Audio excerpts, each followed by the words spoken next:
I'm Cathlyn Choi, a Korean chef now living in the US.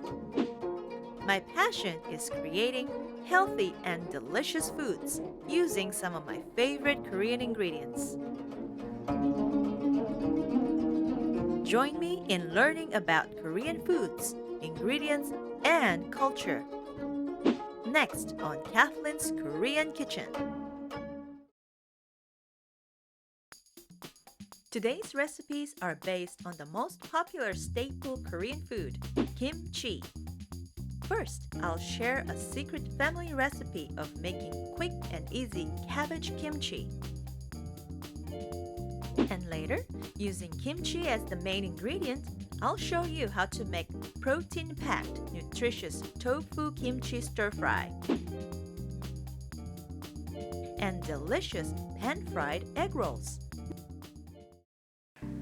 Today we are going to explore panchan, which literally means half meals or half dishes in Korean, and they are served complimentary at restaurants during or before a meal. Panchan dishes are complimentary and they come with an order of a main course on the menu. Each dish has its own unique charm and flavor, and they are usually different depending on the region in Korea from where it originates. Sharing is a specific ethic taught in Korean culture based on Confucianism. That is why Koreans are communal eaters and we like to eat our meals with friends and relatives rather than on our own. As far as Korean dining etiquette goes, one should always wait until the eldest person starts eating, then everyone else follows. Of all Korean foods, kimchi is probably the most well-known panchan and is even considered as one of the healthiest foods in the world, abundant in lactic enzymes, vitamins and fiber, low in fat and calories. And it is no exaggeration to say that for most Koreans, it is impossible to enjoy a meal without kimchi. Kimchi has been served daily with every meal throughout generations of Korea for thousands of years. It wasn't until the late Joseon period in Korean history that red peppers from Japan were used as one of the major ingredients for making kimchi, which gave it the familiar red color and tangy flavors that we know today. Kimchi is a traditional fermented Korean food made of vegetables with a variety of seasonings. It is Korea's national dish, and there are hundreds of varieties of kimchi made. But the main vegetable ingredients are napa cabbage, radish, salt, ginger, and garlic. Other flavors are usually added to kimchi, such as salted anchovies, shrimps, and oysters to enhance the flavor. Fruits such as dried dates and fresh pears can also be added to the stuffing to sweeten the flavor of kimchi. Kimchi was traditionally prepared in Korea in the fall and then stored in large containers known as onggi jars that were then buried under the ground in the winter to slow down the fermentation process so that the kimchi would last throughout the year. These jars were designed to be porous enough to allow air to pass through them to aid in the fermentation process. Since making large amounts of kimchi for the families of the villages was a time-consuming task that required many steps in the process, it was traditionally accomplished by large groups of women working together. This process was called pum-at-si, or communal labor. Of course, today, the production and distribution of kimchi is widely automated. But to get the original tastes and flavors that make kimchi stand out as one of the world's most recognized foods still requires the care and love that only the touch of a hand can provide.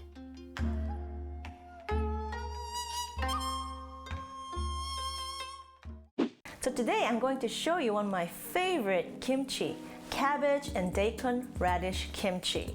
Here is a bowl of pre-soaked, pre-salted, chopped up cabbage and daikon radish. And it takes about 4 hours to prepare and make kimchi. So I'm going to start off by doing a lot of slicing, cutting, chopping, dicing. Let's start with the cabbage. Cut in half. Just get rid of that.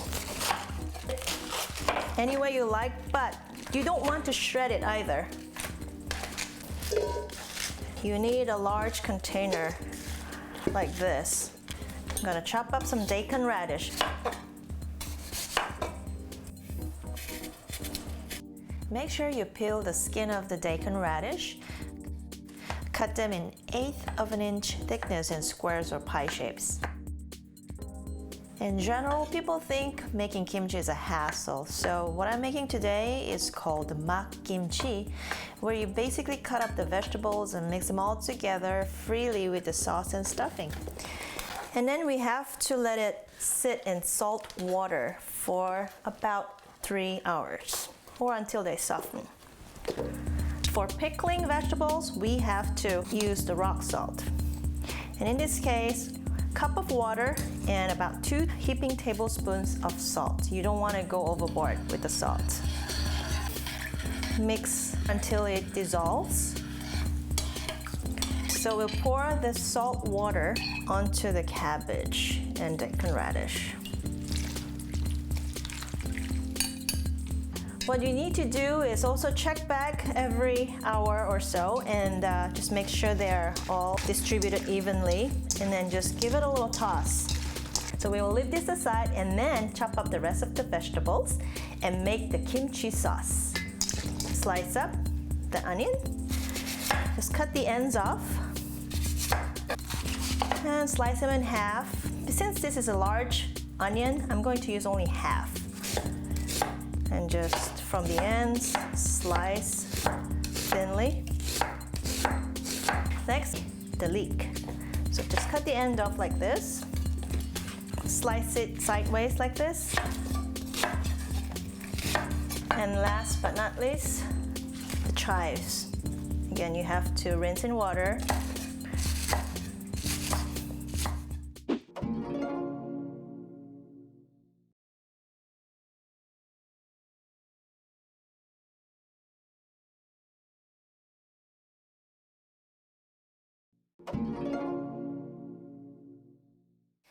Next, we'll move on to making the kimchi sauce. A couple of the most important ingredients for kimchi are always garlic and ginger. Maybe take a little piece over here. Just take my paring knife here, or even use a spoon to scrape off the skin gently. Using my stone mortar here again, it's very convenient. The ginger's ready, and I'm going to mash up some garlic the old-fashioned way with my knife.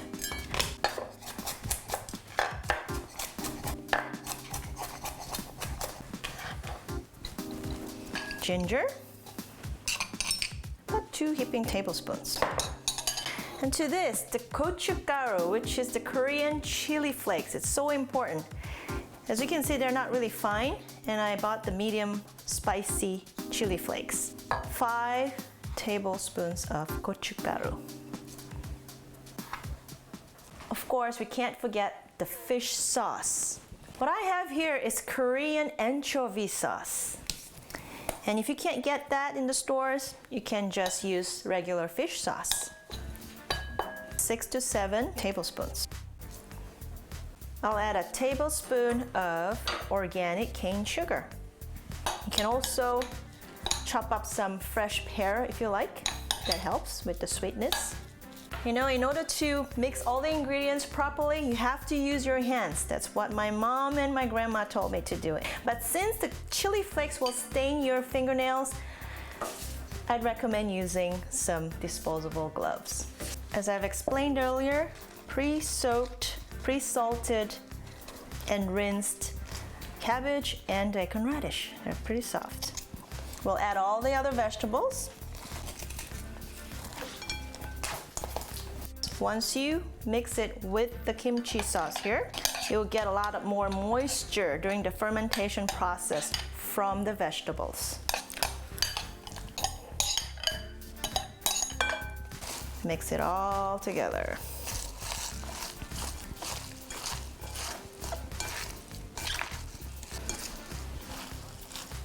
But it is recommended that you leave the kimchi out in room temperature for at least 24 hours, sometimes up to 36 hours, so that it goes through the fermentation process. Use really good quality chili flakes, not just for the taste, but also for the color. So now I have the Korean ongi jar right next to me. It's ideal for fermenting foods, pickles, especially for kimchi. But before I put them in there, I want to make sure that all the ingredients are just right. I think this is perfect. I gotta say, nothing tastes better than a homemade kimchi with long family tradition.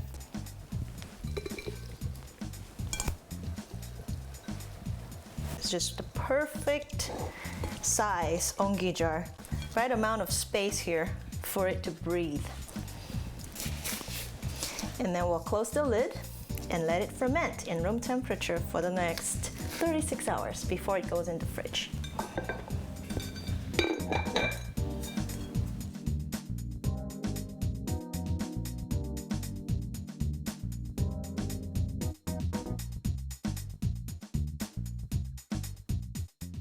Now it's time for me to check back with my friend Woody, who is a liquid chef.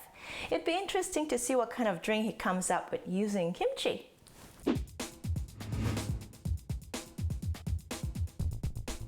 Cathlyn's given me kimchi and gochujang chili paste to mix into a drink. I'm gonna make a Korean version of a Bloody Mary. Look, it's gonna start with the base. So get a blender, and obviously the kimchi with its beautiful juice, so you definitely want to get some of that in because that's the flavor, but I do want to get some texture to it. So let's get a good couple of heaped tablespoons in there. And this is going to make enough for maybe like 4, we'll call them Kimchi Marys. It's the new name we're going to give it. This is gochujang paste, so sweet chili, and I'm sure it's got other flavors in there, which secret recipe of someone. I love it. And if you're going to do these two things, you're going to need something that's a little bit sour to balance that out. So freshen it up with a little bit of lime.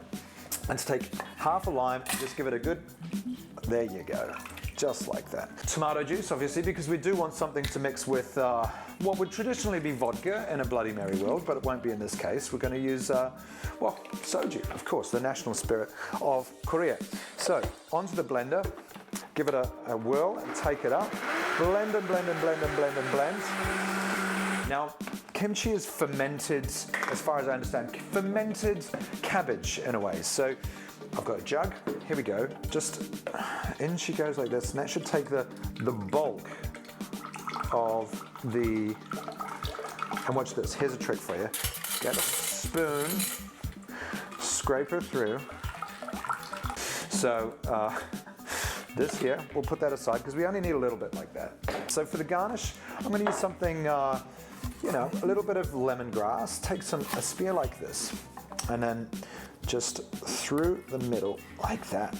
Look at that, beautiful purple. Turn it onto its flat side, and then like so. So that's going to be our lemongrass spears. Now, in order to make this look a little bit more impressive, I'm going to do a little ice tricks with some crushed ice. So take a bowl and get a clean kitchen towel. Get some ice. Okay, so you've got your ice in here. Now all you need to do is give it a good whackaroo. Take all your frustrations out to get all that crushed ice in there. And now, a little bit of soju. We're not really caring, we're just doing enough that makes us feel happy. Top it up with your Kimchi Mary mix. Oh, spicy, a little sweet, a little sour, and there you have a Kimchi Mary. So time to taste. Fit for any Korean brunch anywhere in the world. This one's for me, that one's for you, Cathlyn. Cheers. I'll make you a deal and treat you to Korean brunch as long as you make one of those Kimchi Marys for me.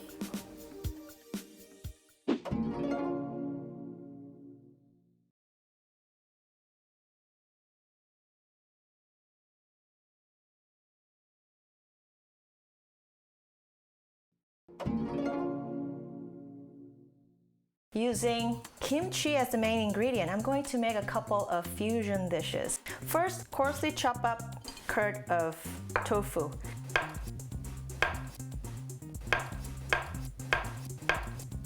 I have a wok here, and as they say, the wok, the longer you have it and use it, the better your food tastes.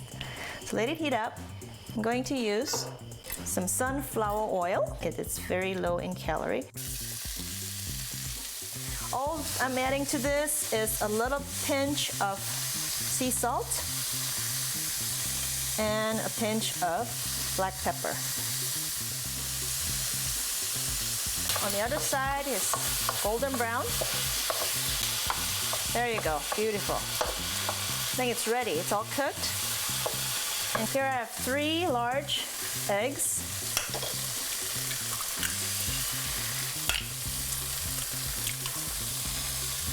Give it a quick mix. And the eggs, as you know, they cook very fast. And the tofu's all cooked already. Some freshly chopped kimchi. So if you're not used to fresh kimchi, stir frying with some oil really helps. Turn the heat off, and to this I'm going to add the baby spinach. Again, this is one of my favorite things to eat for breakfast. And for added crunchiness, shredded broccoli slaw and some shredded carrots, some shredded cheese, just in moderation. I'm going to leave half this to use as a filling for the next recipe, which is the egg rolls. Can smell kimchi, but it's not overpowering. If you like something spicy, I love gochujang sauce, and if you do too, here's some mixture of gochujang vinaigrette, piece of tofu. I make this almost 5 days out of the week. It's really good, delicious, and you can add different kinds of vegetables, but the eggs and the tofu, it's yummy with the kimchi. Okay, let's move on to the next recipe, kimchi egg rolls. These are the egg roll wrappers that you can easily find in the Asian grocery stores. Get them out of the bag right before you start wrapping. Get the rest of my filling from the wok, a little bit of the filling. You don't want to put too much. I usually close both ends like this. Press it down gently to do it. So I'll make a couple more of those.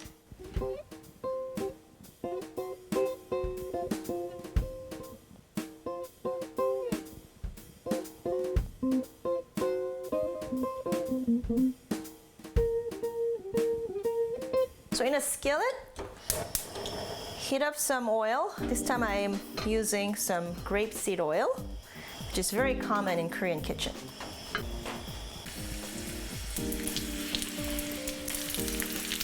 Just give them a little space in between the rolls so that they don't stick to each other. It's time to flip them over. I can see it's already brown. Look at that, golden brown.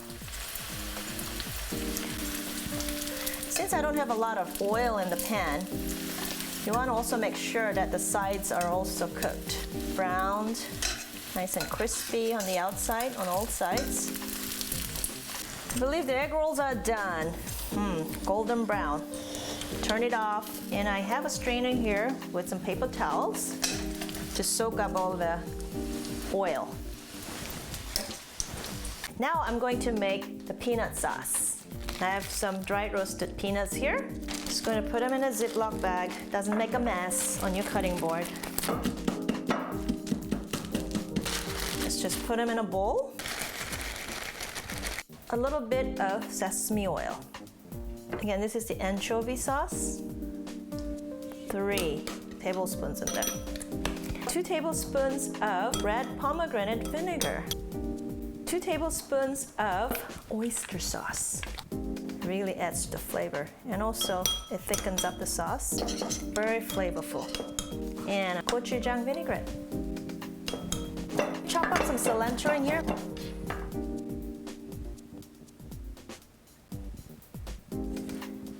I know it's a big size. You can actually slice them in half.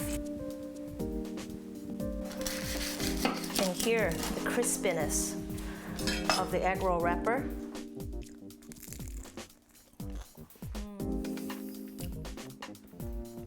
Wish you were here. It's simply delicious. It's crispy on the outside and also a little crunchiness from the vegetables, but the tofu and the kimchi with eggs, they blend it so well. It's very, very tasty.